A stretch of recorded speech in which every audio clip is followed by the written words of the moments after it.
सोचिए, अचानक आपके पास हर तरफ बस एक ही शब्द सुनाई देने लगे, जेनजी जेनजी जेनजी। टीवी खोलो तो जेनजी, फोन खोलो तो जेनजी, नेता भाषण दे तो जेनजी। अभी कुछ दिन पहले तक कोई इस शब्द की इस्तेमाल नहीं कर रहा था, और आज देखो तो प्रधानमंत्री से लेकर के विपक्ष तक सबको बस इसी एक शब्द की पड़ी हुई है। क्यों? इन लड़कियों में क्या है, इन लड़कों में क्या है कि पूरी राजनीतिक इसके पीछे भाग रही है? क्या ये सिर्फ वोटों का खेल है, या फिर यह एक राजनीतिक तरीका है बदलने का? और इस वक्त, बदलते वक्त के पीछे कौन काम आएगा, आज इसी पर बात करेंगे। नमस्कार, मैं हूं आदिश वर्मा, आप देख रहे हैं पॉलिटिकल सच्चाई। आज एक ही दिन दो बड़ी तस्वीरें सामने आई है। पहला, प्रधानमंत्री नरेंद्र मोदी आईआईटी दिल्ली में थे, वहां के बच्चों के बीच, और उसी वक्त के पास जो प्रयागराज में राहुल गांधी थे, हजारों छात्रों के बीच एक कार्यक्रम था, छात्रों की गूंज था। एक तरफ देश के प्रधानमंत्री, दूसरी तरफ विपक्ष नेता, दोनों दो मंचों पे अलग अलग भाषण भी दे रहे थे। दोनों में एक बात बिल्कुल एक जैसी थी। मोदी ने कहा, देश का युवा जितना ताकतवर होगा, देश उतना ही ताकतवर होगा। राहुल गांधी ने कहा, युवा ही भारत की ताकत है, भारत की शान है। और दोनों में आखिर में गेंद युवाओं के पाली में ही डाल दी। मोदी ने कहा, सवाल उठाओ, पर सवाल उठाकर रुको मत, ये मोदी ने कहा। उसका हाल भी तुम ही निकालो, उसका यानी समस्या भी तुम ही निकालो।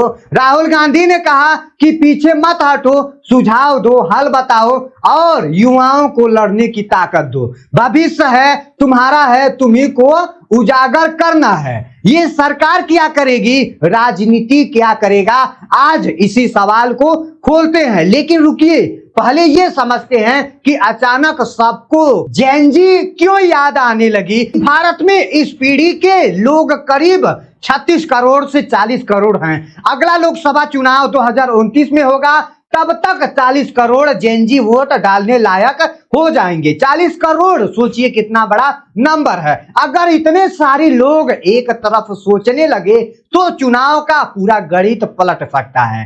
पर आज की कहानी सिर्फ नंबर की नहीं है, आज की कहानी है कि नेता इसको देख कैसे रहे हैं। पहले चलते हैं दिल्ली, आईआईटी जो दिल्ली, वहां दीक्षिता समारोह था। एक नया सुपर कंप्यूटर शुरू हुआ है, नाम है परम प्रज्ञा। ये एआई वाला सुपर कंप्यूटर है। प्रधानमंत्री ने बच्चों से कहा, जिज्ञासा बनाए रखो, नई टेक्नोलॉजी सिखाते रहो। उन्होंने research, semiconductors, fresh drone, AI, स्क्वा कंप्यूटिंग जैसे नाम गिनाए हैं। कहा है इनमें मौके हैं। उन्होंने कहा है सरकार ने 1 लाख करोड़ रुपए रिसर्च के लिए रखे हैं। अब यहाँ एक पल रुकिए, 1 लाख करोड़ सुनने में बहुत बड़ा लगता है, पर असल में भारत रिसर्च पर अपने कुल कमाई का बहुत कम हिस्सा खर्च करता है। चीन अपनी कमाई का लगभग 2.5 से 3% रिसर्च पर लगाता है। हम अभी 0.6 से लेकर 7% के आसपास में हैं। तो अगर हम 6% के बाद भी सोचे तो हम चीन के 3% तक कब पहुंचेंगे? इस दौड़ में अभी बहुत पीछे हैं। प्रधानमंत्री ने खुद भी माना है कि अभी लंबा रास्ता तय करना है। उसी भाषण में उन्होंने एक और बात कही है। उन्होंने कहा है, जो बातें बिना सोचे मान ली जाती है उनको परखो, उन पर सवाल उठाओ। ये बात उन्होंने अच्छी से कही है, सुनने में बहुत अच्छा लगती है। आईआईटी का बच्चा अगर मुश्किल सवालों का हल नहीं निकालेगा तो कौन निकालेगा? लेकिन यहाँ एक छोटा सा फर्क है जो समझना आपको बेहद जरूरी है। आईआईटी का बच्चा बेहतर बैटरी बना सकता है, बेहतर चिप बना सकता है, एआई बना सकता है, नई दवा बना सकता है, बिल्कुल बना सकता है।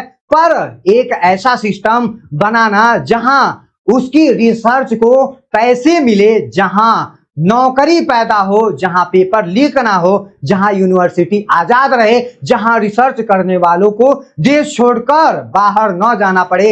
यहीं से दिल्ली की कहानी खत्म होती है और प्रयागराज की कहानी शुरू होती है। क्योंकि दिल्ली में प्रधानमंत्री कह रहे थे, सवाल पहचानो और हल ढूंढो। प्रयागराज में राहुल गांधी कह रहे थे पहले मैं तुम्हारे सवाल बनूंगा। प्रयागराज में जो सबसे अलग था वो भाषण नहीं था, वहां भीड़ में बहुत एनर्जी थी। राहुल कुछ बोलते, बच्चों का पसंद आता तो तालियां बजती, शोर होता, नारे लगते, मंच और नीचे बैठे लोगों के बीच बातचीत हो जाती। एक तरफा नहीं था। और फिर राहुल ने वो किया जो प्रधानमंत्री ने नहीं किया। उन्होंने माइक अपने हाथ में नहीं रखा, उन्होंने माइक बच्चों को दे दिया। एक लड़का मंच पर आया, उसने कहा मैं 10 दिन में 10 घंटे बाइक पर सामान पहुंचाता हूं एक कंपनी में और रात में पढ़ाई करता हूं। दूसरा आया, उसने कहा मैं 2018 से टीचर बनने का इंतजार कर रहा हूं, फॉर्म भर रहा हूं, परीक्षा दी, आज तक नौकरी नहीं लगी। किसी ने कहा नॉन फाइल इंजेक्शन क्या होता है, हमें समझ ही नहीं आता है, हमारा नंबर कैसे घट जाता है। किसी ने कहा पेपर लीक हो जाता है, सालों की मेहनत बेकार हो जाती है। ये घर वाले भी टेंशन में आ जाते हैं। एक लड़का बोलते बोलते अटक गया, घबरा गया, तो राहुल गांधी ने कहा घबराओ मत, आराम से बोलो, मैं भी पहले ऐसे ही अटकता था। अब यहाँ फर्क देखिए, मोदी ने युवाओं को बताया कि देश उनसे क्या चाहता है। राहुल ने युवाओं से पूछा कि सिस्टम उनसे क्या करवा रही है। राहुल के लिए ये नया तरीका नहीं है।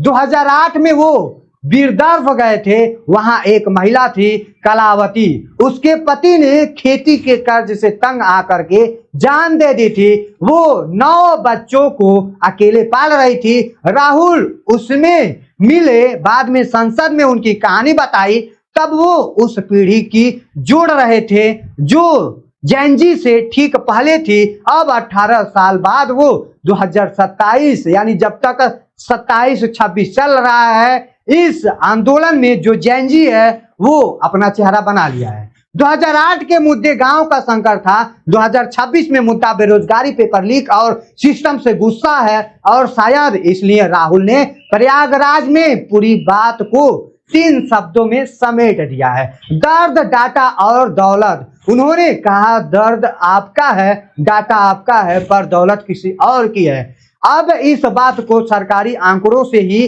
देखते हैं। सरकार ने 2025 में एक सर्वे किया, उसमें बताया कि 15 से 29 साल के लड़कों में बेरोजगारी करीब 9.9% है। पूरे देश को बेरोजगारी, हर देशों को युवाओं की बेरोजगारी उससे 3 गुना ज्यादा है। 2024 में एक और बड़ी स्टडी आई थी, ILO और IHD ने मिलकर के ये बनाई थी। उसमें पता चला कि 2022 में देश में जितने भी बेरोजगार लोग थे उसमें 83% युवा ही थे। और इसमें भी एक और बात, बेरोजगारी युवाओं में जो ज्यादा पढ़े लिखे हैं, मतलब जो 12वीं या उससे ज्यादा पढ़े हैं, उनकी गिनती साल 2000 से 35 तक प्रतिशत थी, अब 66% हो गई है। इसका मतलब क्या, सिर्फ नौकरी नहीं मिल रही है, ऐसा नहीं है कि पढ़ाई बढ़ रही है, पढ़ाई के हिसाब से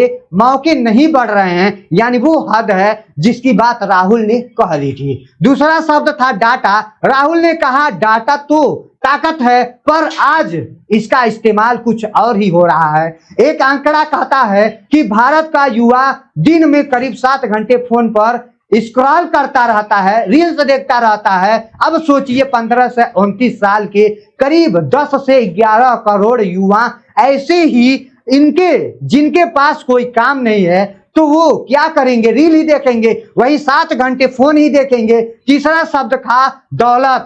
राहुल ने कहा देश का दौलत कुछ ही हाथों में जा रही है। दुनिया की एक बड़ी लैब है जो बराबरी पर काम करती है। उसने बताया कि 2022 से 23 में देश के सबसे अमीर 1% लोगों के पास देश की करीब 40% दौलत थी और देश की पूरी कमाई में उनका हिस्सा 22.6% था।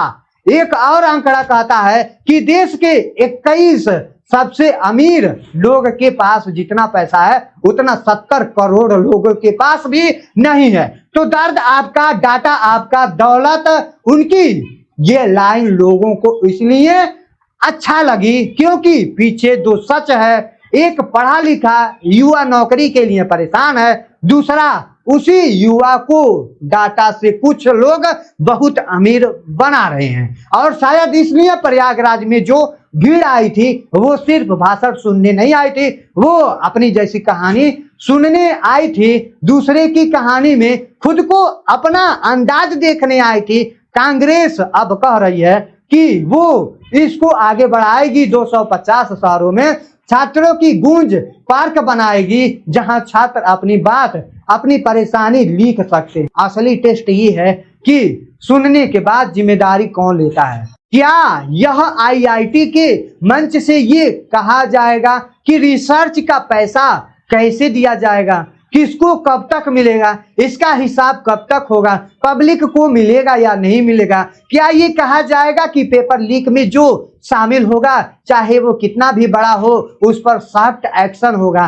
क्या भर्ती का एक पक्का कैलेंडर आएगा कि इस महीने फॉर्म, उस महीने परीक्षा, उस महीने रिजल्ट का यूनिवर्सिटी में छात्रों को सवाल पूछने पर डराया नहीं जाएगा? और विपक्ष से भी सवाल है, क्या 250 शहरों में पार्क बनाने से आगे भी कुछ होगा?